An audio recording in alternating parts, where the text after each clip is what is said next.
guys, and welcome to the second episode of Ask Babs. So I've got a few more questions. This is so exciting, and you know I try to answer it in the middle of the month, and I try to let it coincide when I announce my giveaway winner, but we don't have a contest for November because we were busy doing the toy drive. So I think we'll start back the contest again in December. So I've printed off my little questions. It's not a whole lot, so I don't have to have the laptop here doing it. The first one is from Layla Shaloub. She says, "Hi, Miss Barbara." I can always tell when they're young and Belizean because they say Miss Barbara. That's so cool. "Hi, Miss Barbara. My question is, what basic condiments, seasoning, and spice do you keep in your pantry? For example, your go-to seasonings that you use for most of your meals?" Well, Layla, I'm sure you know what that is. It's the Belizean ricotta. I have the powder version, and I have the one that comes I call it like clay. It's like a block like clay. I get it from Dad's store. You can get these from any kind of Latino store in your neighborhood. They will carry this block one. But this one is strictly from Belize. It's a powder one. I don't use paprika or paprika. We had to in the olden days. I say in the olden days, like in the 80s when we first came to America, because Daddy didn't have the store yet. And we didn't know where to purchase these things, and I hate paprika. It smells like a tea to me, and I hate teas, I hate coffees, I hate anything like that. So this is my go-to condiment, okay? I use salt, I use black pepper. Jada uses a ton more stuff on her food. I don't tend to like all that garlic powder and garlic salt and all that stuff, but Jada will use that stuff, but not me, okay? So the next question is from Lise910. She says, "What basic necessities, kitchen utensils would you recommend to a young couple who just got their own house?" Well, Lise, a good knife. Doesn't have to be an expensive knife. I got these knives one time. They had a show in Walmart. I bought 2 of them. They were so good. I went back the next year and bought another one when they had the show again. This little fork thing on the end I don't ever use, so that's not the purpose. I like that it's serrated. It's just the right grip for me. They're old and ratty. When the show comes to town again, I'm sure I'm going to go get another one. But I like them. One of them is even like bent a little bit, but I like it so much. So this is like, I guess this is like a utensil, right? Of course, you're going to have your regular egg spatulas, and I like the 2-pronged serving fork and stuff like that. But at least if you didn't say utensils and you said appliances, let me show you something cool that I would recommend for any young couple. Joe and I have been married 27 years, so we are nowhere near being a young couple anymore. But when we first got married, in our wedding gift, somebody gave us something like this. It's an electric skillet. And it has saved our lives more times than not. When we have trouble with the gas with the stove, like when we first moved from LA to our condo here in the IE, they didn't turn the gas on yet. We had a whole weekend with 2 young babies. Jory was a brand new baby because when we moved out here, Jory was born shortly after that. And we didn't have anything to heat up anything, okay? Sorry about that, Lise. You know, we do the show from our very own home, so unfortunately or fortunately, we have people coming and going all day. Gina just came in. She was making a lot of noise because she didn't know I was taping. She didn't see that red light over there, Joe. We always tease them. I'm going to get a red light for when I'm recording. Back to this, though. This is an electric skillet. We heated water in this to bathe the 2 small kids, Joshua and Joe, when they were little, and it saved our lives. We cooked so many things in this. The eggs, we cook rice. Just so many things in this. If you're just brand new to your home, get one of these. It's going to save your life. One of these, stew chicken. I'll take these down to the shop because you guys know that we're self-employed in the printing business, right? We print plastic bottles for a living. I'll take this down to the shop with my chicken all seasoned up, and while Joe's running the machine, I'm cooking, running back and forth, adding water, and I'm cooking stew chicken so we can have stuff to eat. So this, if you had asked me about appliances, I would tell you that at least 9, 10, and at least. Thank you so much for your support at the other channel, the vlog channel, with our weight loss endeavors, okay? We're coming down. You guys go check out the video, the newest one that I just put up. And then Fit Ange. I love Angie. Angie, first of all, I can't answer any questions for you until I say hi to your beautiful Madison. Hi, Maddie. Angie, your daughter is so gorgeous. Reminds me of me when I was little. Anyways, Angie says, "What a great idea, Barbara. Love this. I didn't know that salt affected you so much." Yes, it does. Salt and MSG. I mean, MSG, I think I can pretty much say I have an allergic reaction to that. The salt, I just can't get excess salt. It's just really, they used to call it like a hypersensitive balance system, what I have. But they really don't know what it is. It just affects me, and I just have to know how to contain it. So your question, Angie, is what if unannounced guests stop by, and how could I cook like a 3-course meal in 30 minutes? I really had to sit down and think about this. And thank you for asking, Angie, because it started me with the opportunity to make these 30-minute meals for you guys. I think I put one up already. I think I have another one that's taped but not edited yet. And you guys know that I have 3 channels, right? So I'm trying to upkeep all of them. But anyways, I do get unannounced guests all the time. They never upset me. I love when people stop by. I love, love, love entertaining. I'm a social butterfly. Jada's a social butterfly. Joe doesn't so much like entertaining, but he's okay with saying, you know what, guys, let Barbara entertain you. I'm going to go lay in my bed for a little while. He's standing up in the wings right here. He has no problems with doing that, but he'll help me get food together and stuff. So, Angie, this is so cool. Let me show you. You guys remember when I did the 30-minute meal with the salmon over white rice with the onion and tomato sauce? Well, that is a cool 30-minute meal to do, and I'm going to think of some more as we go along, but she said 3 courses. So this is my go-to hors d'oeuvre, and basically I'm going to try to maybe zoom in with the camera right here so you can see. This is from, who remembers Vienna sausages? You know, when I was a little girl growing up in Belize, they would give us these soda biscuits, which was like 4 crackers together for us now that live in America, and they would give you 1 little Vienna sausage. You were lucky if you got 1, and you had to eat those 4 pieces of crackers with the sausage. So I remember I used to put it on top of the cracker, pull it, and then bite. I would just get cracker for a while, and then basically save this for the end. But I love this because they're salty. They're not good for you, but you know, who cares? This is just a little hors d'oeuvre. So I've always got toothpick here, and I just get some cheddar cheese, and on this one I have some pepper jack cheese, and I just cut the cheese into little squares and cut the sausages into like 3 or 4, stick them on the toothpick, and this is an awesome hors d'oeuvre. And you can also put an olive on the end of this. I don't happen to like olive, so this is my first course. My second course, of course, would be the dinner, the salmon over white rice with the fish. I tend to do that one a lot when people stop by because I always have salmon in the back fridge. I always have white rice. And it's so easy to just make the sauce, and they're eating in a short while. So the last part of the course is the dessert, of course. I was thinking of the powder buns, and I did some powder buns today for another show, dorm room powder buns. And this took 40 minutes to bake in the toaster oven. I suppose it could go for 30 minutes, but it's cutting it kind of close. But if you did this, they could actually take this like a goodie bag on their trip back. But this is what I always have in the pantry. You guys remember when I did the brown in a box thing? Well, I have on the back part of here what's supposed to go in here to refill the bag when it's empty. And it's like a 1/2 cup of flour, a cup of sugar, a 1/3 cup of cocoa powder, a 1/4 teaspoon of baking powder, and a 1/4 teaspoon of salt. So we always have this in this bag. When the bag gets ratty, we throw it out and create a new one. And I always have it loaded in here. And I put this so Jada can know what to load in here at all times. In the front tells you what else you need to add, the wet ingredients, a cup of vegetable oil, 4 eggs. Oh, this is for the double recipe. Scrap what I just said. It would be 2 eggs and 2 vanilla extract. I have to fix this. Most of the time we have a double recipe going, and you're supposed to bake in a greased pan for about 30 minutes on 350 degrees Fahrenheit. Pay no mind to this, okay? This part's correct. But anyways, we always have this in the pantry. So if somebody pops in unannounced, or even if Jada has to make something for one of her friends' birthdays at school or something kind of last minute, because Jada has a lot of friends and she's the go-to bake person that takes their birthday cakes and their birthday brownies and stuff. We'll grab that, mix in the wet ingredients, jam it in the oven while everything else is cooking, and we have 3 courses, or hors d'oeuvres, or dinner, and our little dessert.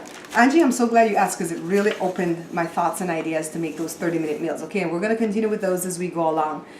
Then Daffy Duck 5, she asked a question the last time and I didn't know if it was a boy or girl, so I think she corrected it here. It says, wow, I didn't realize that asking for no MSG on my Chinese order, I still do get MSG. Yes, you do. Soy sauce and all the different. Anytime you go eat anywhere, Daffy Duck 5, and you get a dipping sauce, if it's honey mustard, if it's, what's the one that they do with shrimp? I forget that red sauce. Tartar sauce? Yeah, tartar sauce. All those sauces have MSG. So when I go eat out, I don't ask for any dipping sauces at all because you are going to get it in your system. And so she says, thanks, it's really helpful. And she had a question, when did I start cooking? I started cooking at age 20 when I first got married to Joe. It was horrible. I was frustrated. The rice was icky because everybody always makes, the rice that's too wet. We call it labi rice in Belize. I went to the next extreme and put less water and made the hard rice that would break your fillings out. It was god-awful. Nothing was good about it. Joe was the one that had to teach me. He knew the basic things like rice and beans, rice, stewed chicken. He didn't know like potato salad and stuff. We kind of learned that as we went along. When it came to the breads and stuff, I started to learn those in the late 1980s when my mom's aunt, and she's my grandaunt. In Belize, we call our grandmother's sisters gran. So grandaunts and granduncles and so on. In America, they go straight from aunt to great aunt. And I've never, I'm going to go off on a tangent right now. I've never understood that, because if my mother's mother is my grandmother, then why should my grandmother's sisters not be my grand aunt, right? Why do we go all the way to great aunt? When in Belizeans, we get to great aunt when they're like twice removed or something. But anyways, my grand aunt, Eileen, her name was Eileen, but we called her Tylene as a nickname. She came to America to visit, and she taught me and Joe how to make the breads and the buns. She was suffering a little bit of dementia, so certain things she didn't quite remember, so we had to tweak certain things, and we worked on it forever till we got it. So I think that's the next part of your question. Who taught me, where's it at? Who taught me how to, we're at Daffy Duck, right? Who taught me? That was Joe. I would say Joe taught me how to cook a lot of things. Mom wasn't so eager to teach. Mom is of the old school mentality to where I don't want to give away my recipes. And basically, if I give it to you, you're going to share it with the world. Even before I had a YouTube show, I was sharing recipes with the world. And so she just has that mentality to where she doesn't want to share it. And so she didn't teach me a whole lot. To be quite honest with you, how I learned Mom's recipes, I had a good friend that used to come over for dinner parties, and she would go on ahead. So I had a good friend that would come over for dinner parties, and then she would go ahead and stay right here at the counter while my mom was making the potato salad or the bread pudding or something. And she would have a conversation with my mom, and my mom didn't know what she was doing. She was actually sneaking, learning the recipes, and she would come back to me and she'd say, Babs, guess what? Your mom didn't do the egg like that. She didn't cut the egg on top of the potato salad. She squished it with a fork, and then she mixed it in with the potato. And she didn't mix the salad dressing in the potato like that. She mixed it off to the side. And she would tell me everything that my mom did until I got the recipes. And when I finally started making it, my mom was like, how do you know this? And so I finally had to confess what we were doing. And then later on, she did give me the recipes to put in my book. So thank you, Mommy. But anyways, she says, that she's a girl and she loves the Caribbean food, and that's how she found my channel. So I started at 20.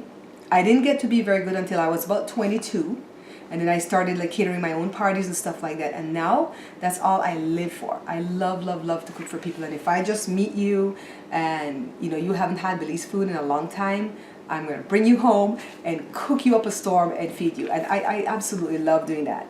The next question is from Photos My Thing. She says, hello, love your channel. I have 2 questions. Question 1, what seasoning would you always have in your pantry? And not sure if this is done already. I'm Belizean also, and some of the meals have long prep cook times. You are right. Can you show us some examples of meals made in around 30 minutes? And Angie, if you didn't give me the idea already, this person would have. And it may not be a lot of recipes. Thank you for realizing it may not be a lot of Belizean recipes, but we're going to tweak, some Americanized stuff. And I showed it already to the first person. It is my ricotta. If I don't have my ricotta, I can't cook. And it's the red one. The black one is just for the spicy soups. So it is my ricotta. That's my go-to condiment, okay? And I think that's it. Yeah, I got through it. This was fun. You guys keep the questions coming. I really love doing this because it's so relaxing. I can sit on this side of the counter and just read through them and answer to the best of my ability. And for the person who asked me about, newly married and newly moved into your apartment, I'm not sure if they say married. You want a pot like this size. This is like a 3-quart pot. And you could cook a lot in this. You could cook a little bit of chicken, you cook rice and beans, soups. You could actually make a lot of stuff in this size pot, okay? So this would also be a good thing to have along with the electric skillet. So I want to thank you guys so much for tuning into this. This was fun, and I want to keep it going. Post your questions down here in the description part below to the next Ask Babs. I know that Google just changed over to this new platform. It took me days to figure out how to answer your comments. Please don't think I've been avoiding you because I just love the comments. Angie, I thank you so much for always being there to comment on my channel because you really keep me motivated. And post your questions here. I'm going to do another Ask Babs in the middle of December.